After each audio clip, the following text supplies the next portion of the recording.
Il existe des moments où Dieu ne fait pas de bruit, mais met une âme en marche. Sur les routes de Judée, une femme marche en hâte vers la maison d'une parenté âgée. Dans son parcours, une vie nouvelle silencieuse.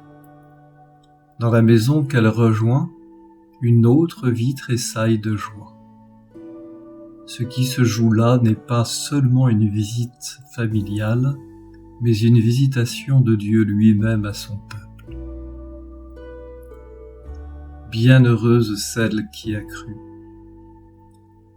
Au cœur de ce mystère, une parole d'Élisabeth éclaire tout. Bienheureuse celle qui a cru qu'il y aurait un accomplissement de ce qui lui a été dit de la part du Seigneur. Marie est dite bienheureuse, non seulement parce qu'elle porte le Christ, mais parce qu'elle a cru. La foi ici n'est pas une idée abstraite, mais un acte intérieur décisif. Elle ouvre tout l'être à la parole reçue. Elle permet à la promesse de Dieu de prendre chair dans une vie concrète, dans un chemin, dans une marche jusqu'à la maison d'Élisabeth. Cette foi ne s'empare pas du don, elle ne le possède pas, elle se laisse habiter. Marie n'a rien pris à Dieu, elle s'est laissée saisir par lui. Un don qui met en route. Dès que Marie a reçu l'annonce de l'ange, elle se met en route, en hâte. Ce mouvement n'est pas un simple détail narratif. Il révèle la dynamique propre de la grâce. Le don reçu de Dieu ne referme pas sur soi, il l'ouvre. Saint Ambroise dira que Marie se hâte parce que les inspirations de l'Esprit ne souffrent pas le retard.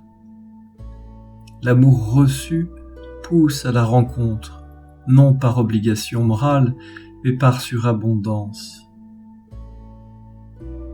La visitation nous montre ainsi que la véritable expérience de Dieu n'enferme jamais l'âme dans une intimité privée. Ce qui est reçu en profondeur cherche naturellement à se communiquer, comme une source déborde de son propre trop-plein.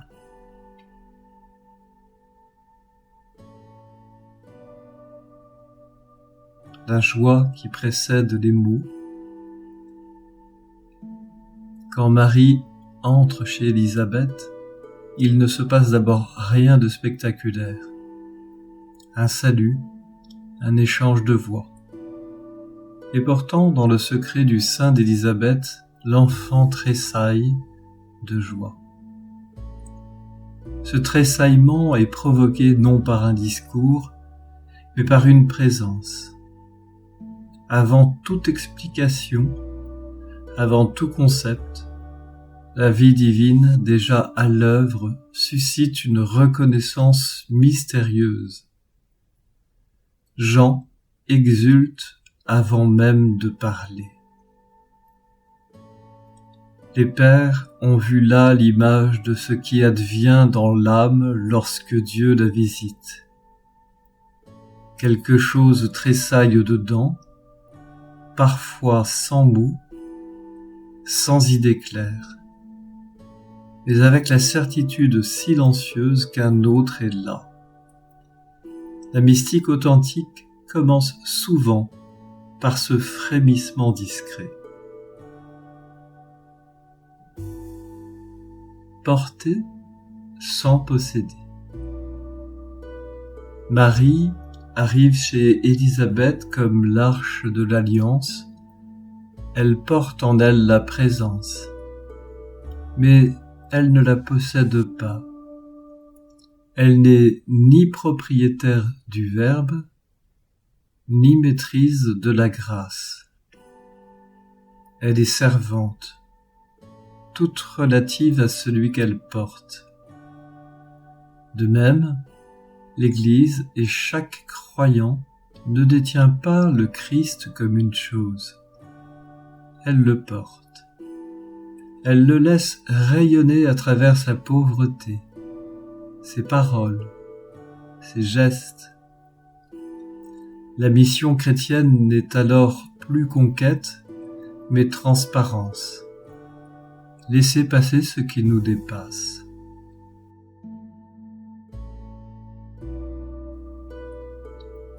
Ainsi, l'orientation missionnaire ne vient pas s'ajouter de l'extérieur aux dons reçus, elle en est le mouvement intérieur.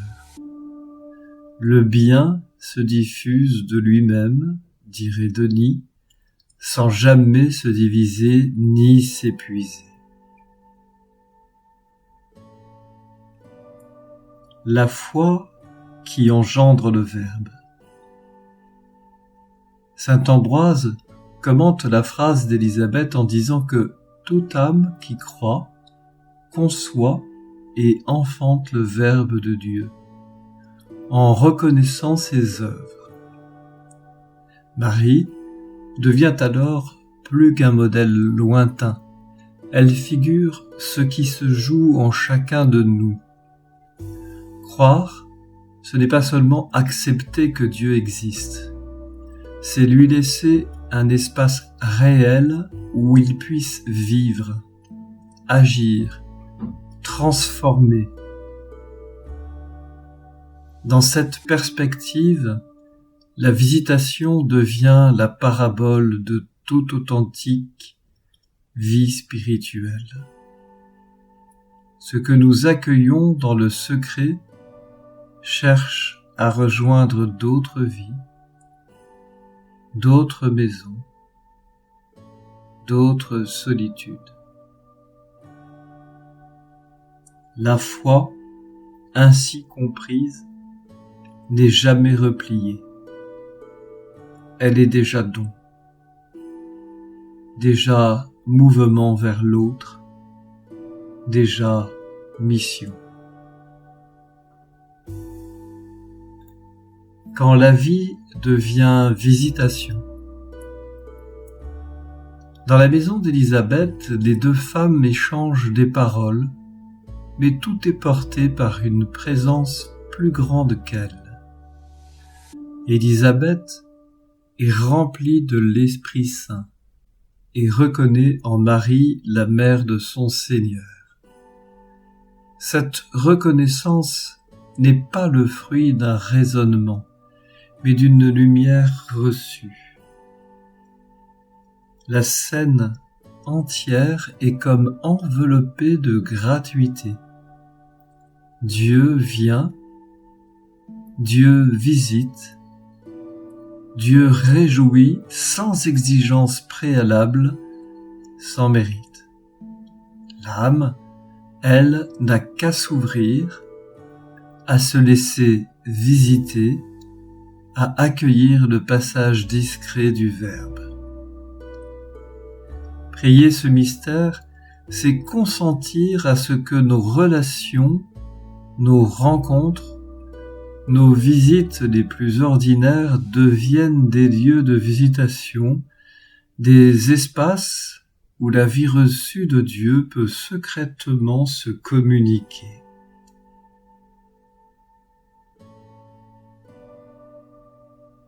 Prier la visitation au rosaire. Méditer la visitation dans le rosaire, c'est entrer dans ce double mouvement. Accueillir et se laisser envoyer. À chaque Ave, l'âme peut se tenir comme Marie au matin de sa route, habitée d'un mystère qu'elle ne comprend pas encore pleinement, mais qu'elle porte déjà pour d'autres. Le chapelet devient alors une école de lenteur active. Laissez la grâce nous travailler en profondeur jusqu'à ce qu'elle mette en nous le désir de nous lever, d'aller vers l'autre, de porter une présence qui n'est pas la nôtre. Peu à peu, le mystère trace en nous une forme intérieure, foi humble, don sans appropriation, mission sans agitation. Comme Marie, nous apprenons à laisser Dieu venir et à le laisser passer. Amen.